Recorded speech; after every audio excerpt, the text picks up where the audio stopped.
Hi dear students, welcome back to my YouTube channel. देखिए बच्चों, हम कर रहे थे नीट 2021 के फिजिक्स सॉल्यूशंस। ठीक है, तो हमारे पास कुछ लास्ट में थोड़े से क्वेश्चन बचे हुए हैं। तो देखिए क्वेश्चन नंबर 46 से आगे हम करने वाले हैं इस वीडियो में। ओके, तो लेट्स स्टार्ट। चलिए शुरू करते हैं। क्वेश्चन नंबर 46 है, देखिए आपके पास क्वेश्चन में दिया हुआ है, from a circular ring of mass capital M and radius capital R and R corresponding to 90 degree sector is removed. ठीक है, तो एक सर्कुलर रिंग जिसका मास m है और रेडियस r है, उसकी बात हो रही है। Suppose this is some circular ring. ठीक है, तो इसका टोटल मास है m एंड इसका रेडियस है, radius of the ring that is capital R and r corresponding to 90 degree sector. ठीक है, तो इसका मतलब कि इसमें से 90 डिग्री सेक्टर का एक आर्क रिमूव करना हमको। तो ये आपका 90 डिग्री है। ठीक है, तो ये इतना सा आपको रिंग में से इतना सा आर्क रिमूव करना है। 90 डिग्री सेक्टर बन रहा है। ठीक है, तो ये आर्क आप रिमूव करते हैं तो the moment of inertia of the remaining part of the ring about an axis passing through the centre of the ring. ठीक है, तो passing through the centre of the ring, तो इसमें से आपने आर्क निकाल दिया तो पीछे क्या बचा आपके पास? बचेगा इस टाइप का रिंग। ठीक है, ये बचने वाला आपके पास।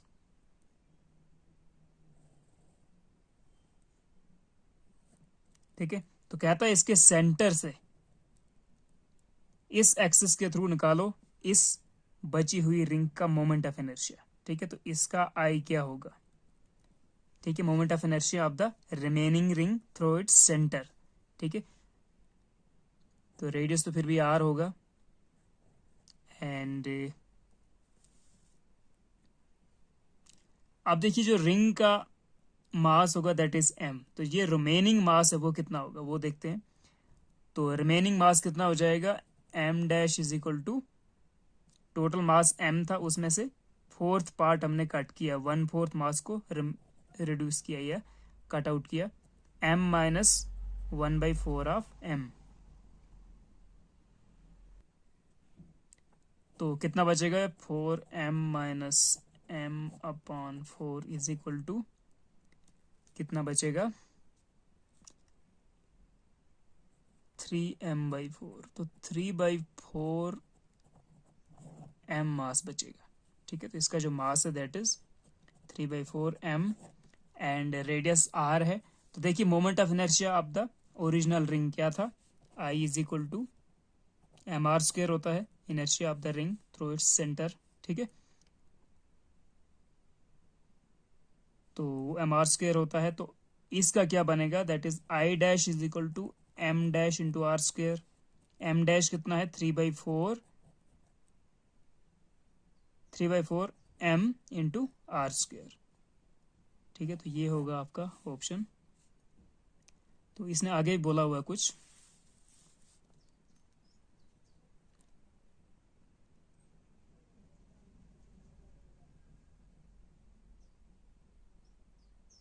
तो बोल रहा था the moment of inertia of the remaining part of the ring about an axis passing through the centre of the ring and perpendicular to the plane of the ring. ठीक है, तो यही चीज हो गई ये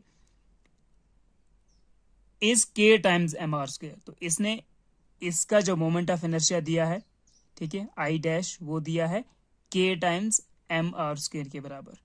find the value of the के। तो ये वैल्यू इसने बोला है कि ये के टाइम्स एम आर स्क्वेयर के बराबर है। ठीक है, तो एम आर स्क्वेयर कैंसल, तो के is equal to 3/4। K is equal to 3/4, D part answer है आपका फोर्थ। ठीक है, अब चलते हैं क्वेश्चन नंबर 47 के ऊपर।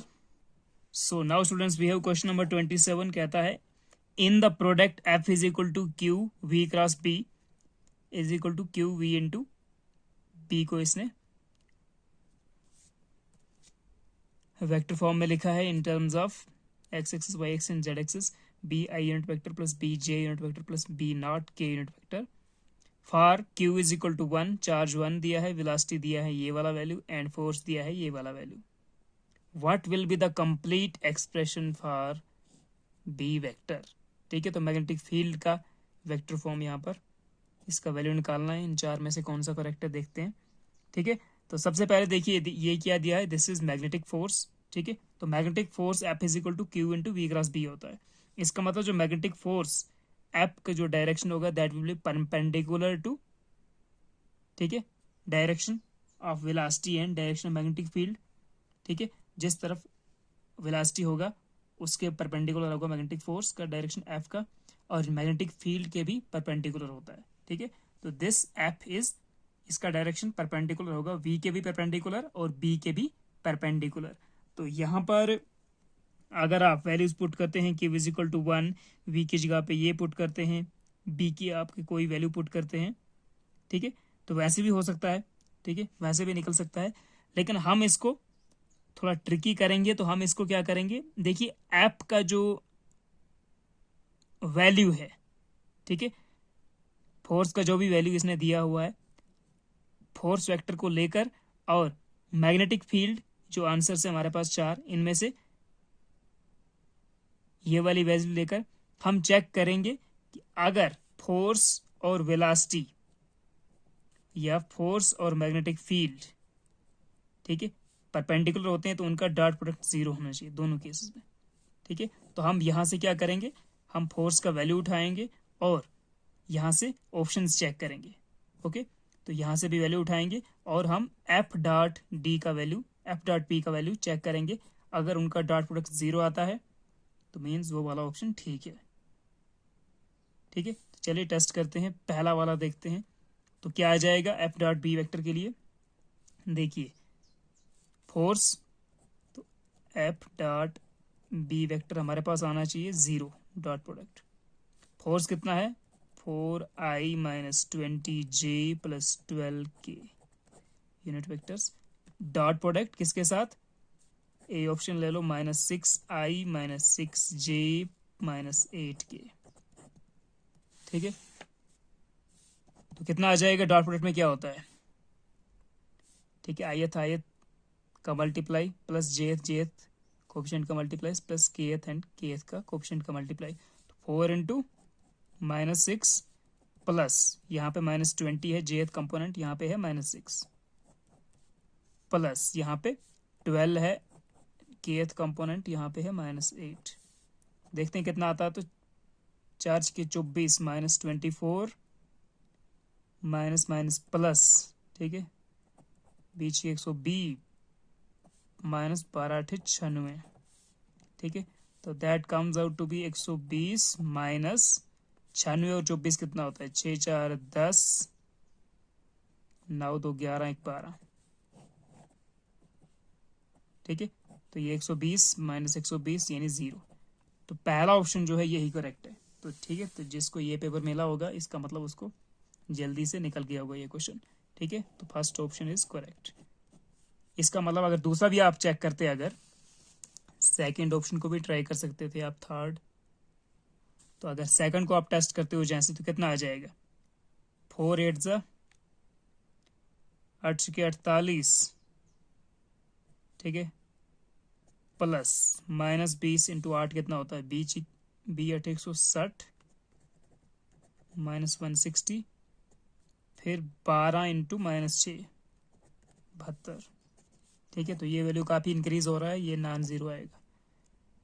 उसके बाद इसको भी ट्राई कर सकते थे आप, 6 चुके 24 माइनस बी छिके 120, ठीक है, 24 माइनस 120।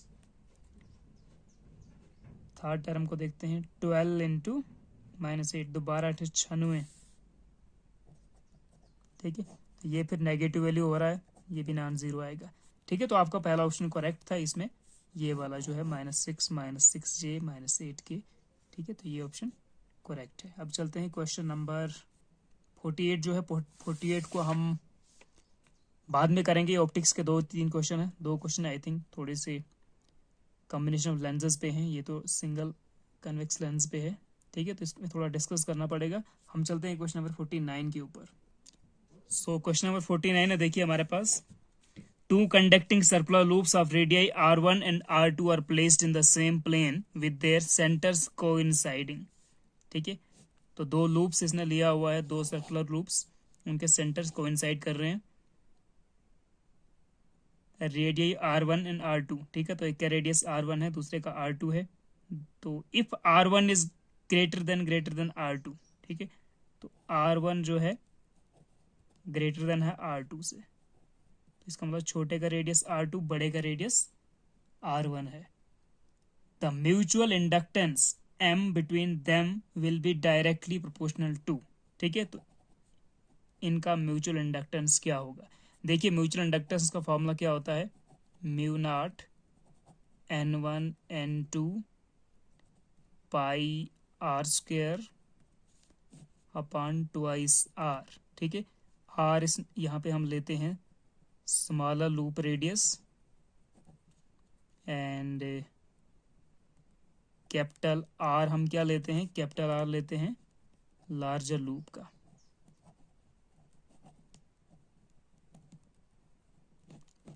ठीक है। तो यहाँ पर लार्जर के लिए क्या है, स्मॉलर के लिए R2 है और लार्जर के लिए R1 है, ठीक है। तो क्या हो जाएगा यहाँ पे, म्यू नॉट N1 N2 क्या होता है, these are number of turns in the loop या रिंग जो भी है, या number of turns in the coil, ठीक है। रिंग तो यहाँ पे नहीं आएगा, काइल आएगा। तो म्यू नॉट इंटू N1 क्या है, एक एक टर्न है दोनों में, N2 भी 1 है, N1 N2 आ गया 1 1, पाई का पाई R क्या है, R stands for the smaller radius, R2 का स्क्वायर बटा ट्वाइस लार्ज रेडियस R1, ठीक है। तो कितना वैल्यू आता है इसका, that comes out to be mu naught pi R square R2 का स्क्वायर अपॉन 2R, ठीक है। तो ये निकला आपके पास म्यूचुअल इंडक्टेंस। इसने बोला था the mutual inductance M between them will be directly proportional to, अगर इसका प्रोपोर्शनलिटी करते हैं तो म्यू नॉट कांस्टेंट है, पाई कांस्टेंट है, 2 भी कांस्टेंट है, तो इसका मतलब डायरेक्टली प्रोपोर्शनल टू R2 का स्क्वायर बटा R1, ठीक है। R2 का स्क्वायर बटा R1, R2 का स्क्वायर बटा R1, ये वाला थर्ड ऑप्शन, ठीक है। तो ये था mutual inductance of the two coils carrying current, या टू कंडक्टिंग सर्कुलर लूप्स बोल सकते हो आप, जिनका रेडियस दिया हुआ था और R1 ग्रेटर देन था R2, ओके। तो ये थोड़ा सिंपल था, ज़्यादा वो नहीं था, जस्ट फॉर्मूला बेस्ड था, ठीक है। रिंग वाला क्वेश्चन भी फॉर्मूला बेस्ड था। अब चलते हैं नेक्स्ट क्वेश्चन। नेक्स्ट क्वेश्चन है हमारे पास, now we have last question, question number 50 है आपके पास। For a given circuit the input digital signals are applied to the terminals A, B and C, what would be the output are at the terminal Y, ठीक है। तो A B C, ठीक है, यहाँ पर 3 इनपुट टर्मिनल्स हैं और ये आपका आउटपुट टर्मिनल, ठीक है, यहाँ से आउटपुट लेना है। तो ये आपका यहाँ पे कौन सा गेट लगा हुआ है, ये गेट है एंड गेट, ठीक है, और ये उसका नैंड गेट अपोजिट, ये आपका आर गेट है, ठीक है। This is OR, this is AND gate and this is NAND gate, okay. तो इसके भी 2 इनपुट और इसके भी 2 unit, B is common to the both. यहाँ पर आपको इनपुट के लिए ये ग्राफिकल फॉर्म में दिया हुआ है इनपुट सिग्नल डिजिटल, देखिए T1 T2 T3, ठीक है। तो ये यहाँ से यहाँ तक T1, फिर यहाँ से यहाँ के लिए T2, okay. What would be the output of the terminal Y, सबसे पहले देखिए 0 है और ये 5 का मतलब है ऑफ ऑन, ठीक है, या 0 इसको 1 भी बोल सकते हो आप। तो ये 5 वोल्ट्स को हम 1 लेते हैं डिजिटल सिग्नल्स में। एंड यहाँ पे देखिए ए ऑप्शन जो है इसमें, सॉरी क्या बोलते हैं इसको, ए इनपुट जो है उसको पहले 0 लेना है, फिर 1 लेना है, फिर 0 1 0 1, ठीक है, 0 1 की फॉर्म में ऐसे है। बी इनपुट को आपको लेना है 0 0, फिर 1 1 0 0। सी इनपुट को लेना है 1 1 0 0 1 1 1, ठीक है। तो चलिए इसमें पुट करेंगे डायरेक्टली, ठीक है। तो चेक करते हैं एंड गेट क्या देता है और नैंड गेट क्या देता है आउटपुट, और उनका दोनों का आर से हमें आउटपुट मिलने वाला है, ओके। तो सबसे पहले क्या है, A is 0, B is 0 and C is 1। तो ये आपका 0 है, ये भी 0 है, ये है 1। ठीक है, तो देखिए अब 0 एंड 0। ठीक है, तो एंड में क्या होता है, मल्टीप्लाई होता है, ए इंटू बी। ठीक है, डॉट क्या बोलते हैं इसको, हाँ मल्टी ए डॉट बी। तो ये मल्टीप्लाई, तो 0 0 का हमें क्या मिलेगा, 0 ही मिलना है। और 0 1 से क्या मिलेगा, सबसे पहले एंड गेट देगा आपको, ये नैंड गेट है ना, तो जो एंड का इनवर्स आएगा वो ये देगा। तो 0 1, 0 इंटू 1 0, तो एंड देता आपको 0, बट ये नैंड है। ठीक है, आगे से उसको नॉट लगा हुआ है, तो 0 का अपोजिट 1। ठीक है, उस 0 का बाहर 1 देगा। तो पहला इनपुट क्या मिला आपको, 0 मिला, यहाँ से मिला 1। तो 0 इंटू 1, आर में क्या होता है, आर में प्लस होता है। ठीक है, ऐड होता है, तो 0 प्लस 1 या 0 आर 1 वो मिल जाएगा 1। ठीक है, आर गेट में एक भी अगर इनपुट आपको 1 होगा तो आउटपुट 1 ही होगा। ठीक है, सिंगल आउटपुट अगर ऑन, ये ठीक है, एक भी इनपुट अगर ऑन होगा तो आउटपुट आपको ऑन ही मिलेगा। या अगर एक भी आपको 1 मिलता है आर गेट के लिए तो आउटपुट 1 ही मिलेगा। अब दूसरा देखते हैं, दूसरे में क्या है, ए इनपुट 1 लिया है, बी लिया है 0। ठीक है, ये 1 ये 0, ए इसने 1 लिया है, बी 0 लिया है, और सी लिया है 1। 0 1 0 1, तो यहाँ पे 1 है, यहाँ पे है 0 फिर से, और यहाँ पे अप है तो 1। तो 1 इंटू 0 फिर से 0, क्योंकि एंड गेट है। 0 इंटू 1, ठीक है, तो नैंड पहले एंड का करते हैं। 0 इंटू 1 0, तो नैंड करो इसको, नॉट करो फिर से, तो 0 1 0 मीन्स 1 फिर से। ठीक है, तो 0 1, तो दूसरा इनपुट्स क्या मिल रहे हैं, 0 1 0 1 का फिर से 1। थर्ड देखते हैं, अब यहाँ पे 0 है, यहाँ पे 1 है, यहाँ पे 0 है। 0 1 0, ठीक है, 0 1 0। अब 0 इंटू 1 फिर से 0, एंड 1 इंटू 0 0, बट ये नैंड गेट है तो उसका फिर से नॉट करेंगे। ठीक है, पहले एंड के लिए चेक करो, 1 इंटू 0 0 होता है, एंड हमें 0 देगा, एंड उसका अपोजिट 1 मिलेगा फिर से। ठीक है, तो यहाँ से 0 इनपुट, यहाँ से 1, तो 0 1 का फिर से आर क्या होगा, आर 1 देता है। ठीक है, तो आपके पास आउटपुट क्या मिल रहा है, 1 1 1। तो आप चलते हैं ऑप्शंस पे। ठीक, इस तरह आप चौथा भी निकाल सकते हो, T4 के लिए, T5 के लिए, T6 के लिए। ठीक है, तो हम देखते हैं क्या हमें कुछ मिल रहा है नीचे। आउटपुट कितना आ रहा है, 1 1 1। देखिए ये 0 वोल्ट है, तो इसका मतलब यहाँ पे सारे वाले इसने 0 0 दिखाए हैं आउटपुट। ये 5 वोल्ट है, पहला ऑप्शन 0, तो ये भी नहीं हो सकता, क्योंकि हमें 1 1 1 आना चाहिए। तो हमें अप ऐसे 5 वोल्ट पे आना चाहिए रीडिंग। ये 0 है, फिर 1 है, तो ये भी नहीं है। तीसरा क्या है, हाँ यहाँ पे 5 वोल्ट दिया है, तो इसका मतलब ये सब अप है। ठीक है, 5 5 5 यानी 1 1 1, तो ये भी 1 1 1, तो ये ठीक लग रहा है। ठीक है, अब यहाँ पे देखते हैं, फोर्थ में देखिए 1 तो दिया था पहला, बट दूसरा तीसरा 0 0, तो यहाँ पे हमें 1 1 चाहिए, इसका मतलब थर्ड इज ओके। ठीक है, तो ये थे हमारे पास कुछ फिजिक्स के नीट 2021 के क्वेश्चन। अब इसके बाद हम 2 क्वेश्चंस करते हैं जो हमारे आए हुए हैं ऑप्टिक्स से। ठीक है, तो उसके लिए मैं नेक्स्ट वीडियो बनाऊंगा, उसमें थोड़ा सा डिस्कशन है। तब तक के लिए take care and see you in the next video.